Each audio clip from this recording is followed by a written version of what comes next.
So there's this indie game series called Momodora developed by Bomb Service. The first entry was clearly inspired by Cave Story, and after the fourth title, the developer decided to spice things up with something new, Minoria. It's this Dark Souls inspired Metroidvania that also acts as a spiritual successor to the Momodora games. Having never played any of them, there won't be any direct comparisons to that series besides this.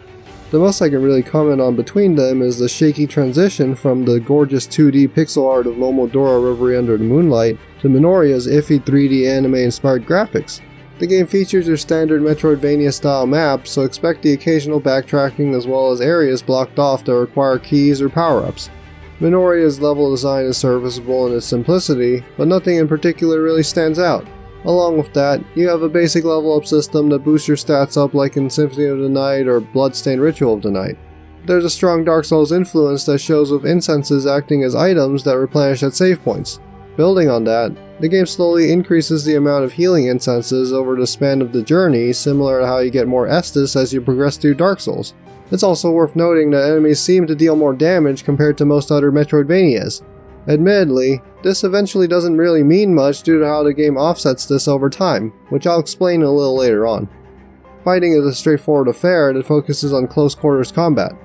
It's tight and responsive, but fairly forgettable and not all that satisfying. There's just a lack of impact in the presentation that makes attacking feel kinda stiff and unpolished. Regardless, my favorite part of the combat would easily be the parry system. Depending on the enemy, it either results in a powerful area of effect counterattack, or a simple nullification of damage.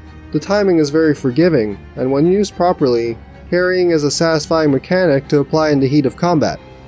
The difficulty was front-loaded as it started off on the harder end of the spectrum and petered off halfway through. Bosses initially delivered a tangible challenge. However, after obtaining more healing incenses as well as a passive skill that granted temporary immunity after each heal, the experience took a significant dive in difficulty. At a certain point, even defeating enemies around the map seemed pointless due to the sheer amount of damage immunity and heals provided to the player. Adding to that, the accumulated incenses gathered up into a pile of power that makes the experience all the more easier in the second half of the journey. It's also strange to me that there are so many incenses, but the game doesn't really make it all that easy to switch between them. Let's say I want to use a skill that I don't currently have equipped. I have to go over to the menu and unequip one of my current incenses to choose the one I want. This breaks the flow of combat significantly. Wouldn't it make more sense for the game to feature an incense set system that lets you switch between them on the fly? It's not too big of a deal, but it does stand out as a notable flaw in the gameplay. The story features a pair of missionaries, Sister Samilla and Sister Fran.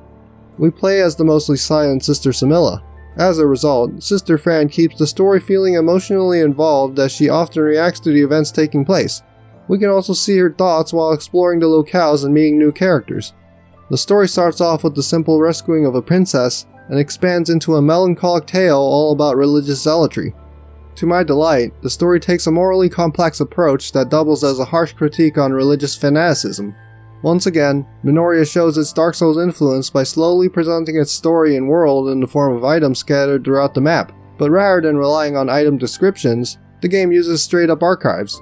Ultimately, due to a lot of details being provided separately from the main events that take place, it's a story you can piece together.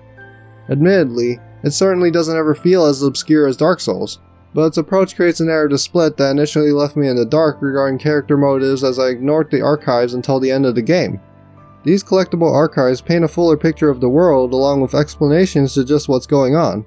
The issues in the story parallel problems we face in the modern day, but as with most media, it's abstracted in a way that allows us to experience it as entertainment that's ultimately open to interpretation. Aesthetically, I can see what they were going for, but the lack of polish hurts the experience. The cel-shaded art makes the world and characters feel very anime-esque. However, the low-quality facial modeling fails to capture the strong designs of the concept art. As mentioned before, the game lets you see Sister Fran's reactions to story events, characters, as well as the environments, and her portrait art is beautiful in all her anime girl glory. In contrast, her in-game character model is a far cry. It looks pretty bad with its weird flat anime 2.5D styling, though it makes sense as it's their first attempt at 3D. Besides that, the background art is pretty good, but not all that remarkable. Also, I don't really get Sister Samilla's design. The slits on her dress are pretty ridiculous and seem to be a case of sexualization where it isn't needed. It devalues the dark, serious nature of the rest of the game, and ends up making it feel kinda tacky. Though it's a little rough around the edges, Minoria delivers an experience that is mechanically satisfying yet thematically depressing. The combat has its flaws, but was engaging enough to keep me going throughout. Clocking in at around 5 hours, Minoria is a game that's short and sweet. The story is a solemn and sad affair that takes a harsh look into the problems of religious overreach, but it's also a little trashy. Overall, I'd recommend Minoria to Metroidvania fans willing to overlook the occasional blemish and are feeling gloomy or grim.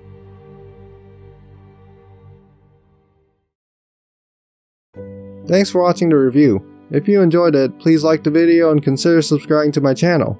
I wrote the original review for Dark Station and a review copy was provided. If you want more, here are some of my other videos. Anyway, I'll see you all next time when I break down why indie is the new counterculture.